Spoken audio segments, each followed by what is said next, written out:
বিরতির পর স্বাগত। এবার চোখ রাখছি আবহাওয়ার দিকে। মকর সংক্রান্তির আগে আবারও শীতের ইনিংস শুরু। একেবারে রাজ্যে জাঁকিয়ে শীত পড়েছে, কুয়াশার চাদরে মুড়ে ফেলেছে গোটা রাজ্যকে।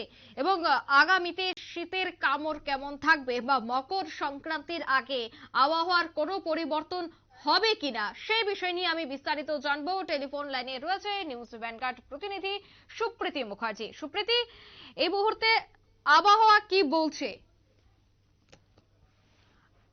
আবহাওয়ার কোনো কি পরিবর্তন হচ্ছে কিনা সে বিষয় নিয়ে আমরা অবশ্যই জানবো নিউজ ভ্যানগার্ড প্রতিনিধি সুপ্রীতি মুখার্জির সাথে। সুপ্রীতি, এই মুহূর্তে হাওয়া অফিস কি জানাচ্ছে?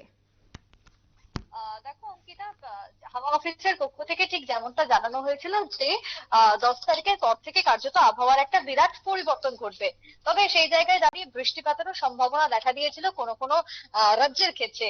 আমাদের রাজ্যের ক্ষেত্রে বলা হয়েছিল যে অন্যান্য রাজ্যে যখন বৃষ্টির সম্ভাবনা থাকবে তখন আমাদের রাজ্যের ক্ষেত্রে ভারী কুয়াশা থাকবে। ঠিক তেমনটাই কার্যত আজ সকাল থেকে পরিলক্ষিত। সামনে রয়েছে পৌষ সংক্রান্তি বা মকর সংক্রান্তি, এবং এই মকর সংক্রান্তির আগেই কিন্তু ঠান্ডা জাঁকিয়ে পড়েছে এবং তারপরেও ঠান্ডাটা বজায় থাকবে বলেই খবর। তবে বেশ খানিকটা বেশি আমরা সকাল থেকে দেখতে পেয়েছি কুয়াশার, তার সঙ্গে আজকে সর্বনিম্ন তাপমাত্রা একেবারে 12-তে নেমে চলে এসেছে। এবং আগামীকাল 10 তারিখের আগেই জাঁকিয়ে শীতের প্রভাব এই মুহূর্তে পরিলক্ষিত হয়েছে। সর্বোচ্চ তাপমাত্রা সর্বনিম্ন তাপমাত্রা সবটাই কিন্তু স্বাভাবিকের থেকে কম রয়েছে, এবং তার সঙ্গে রয়েছে ঘন কুয়াশা। তবে সেই জায়গায় দাঁড়িয়ে তোমাকে বলতে হয় যে হাওয়া অফিস যেমনটা জানাচ্ছে যে নতুন করে আবারও একটি পশ্চিমী ঝঞ্ঝা ইতিমধ্যে উত্তর পশ্চিম ভারতে আঘাত হানতে পারে। তবে সেই আঘাতের ফলে আমাদের রাজ্যের ক্ষেত্রে ততটা প্রভাব আপাতত না পড়লেও পশ্চিমবঙ্গের উপরই আঘাত পড়ারও তেমন কোনো সিস্টেম নেই। উত্তর পশ্চিম হাওয়ার হাওয়াও নেই বলেই জানানো হচ্ছে। তবে প্রভাব কোথায় পড়বে? প্রভাব পড়বে উত্তর ভারতের ক্ষেত্রে এবং তার সঙ্গে দক্ষিণ ভারতের ক্ষেত্রে। বিশেষ করে হরিয়ানা, জম্মু কাশ্মীরে দুটি পশ্চিমী ঝঞ্ঝা এখনো পর্যন্ত রয়েছে, যা এই এই রাজ্যের উপর দিয়ে যদি যায়, বা যদি পশ্চিমবঙ্গের উপর দিয়ে যায়, বা যদি উড়িষ্যার উপর দিয়ে যায়, তাহলে কিন্তু একটা প্রভাব আমরা পরিলক্ষিত করব। কিন্তু সেই জায়গায় দাঁড়িয়ে মাসের শেষে কিন্তু শীত আমরা জাঁকিয়ে পাবো, যেমনটা আজকে সকাল থেকে আমরা পাচ্ছি।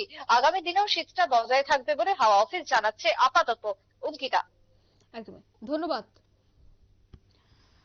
মকর সংক্রান্তির আগে আবারও শীত জাঁকিয়ে পড়েছে রাজ্য, এবং আগামী আরো দুদিনের মধ্যে শীত পড়ার সম্ভাবনা রয়েছে রাজ্যে। রীতিমতো আজ সকাল থেকেই দেখা গেছে যে রাজ্যের বিভিন্ন জেলায় একেবারে কুয়াশার চাদরে মুড়ে ফেলেছে গোটা শহরকে, গোটা রাজ্যকে। এবং যেহেতু রয়েছে মকর সংক্রান্তি, আর মকর সংক্রান্তি মানেই কিন্তু একেবারে শীতের সকাল, পিঠে পুলের সময়, এবং তখন শীত থাকা একেবারে স্বাভাবিক। হাওয়া অফিস কিন্তু সেই দিকেই এবার ইঙ্গিত দিচ্ছে। নিয়ে নিচ্ছে ছোট্ট একটি বিজ্ঞাপন বিরতি, সঙ্গে থাকুন।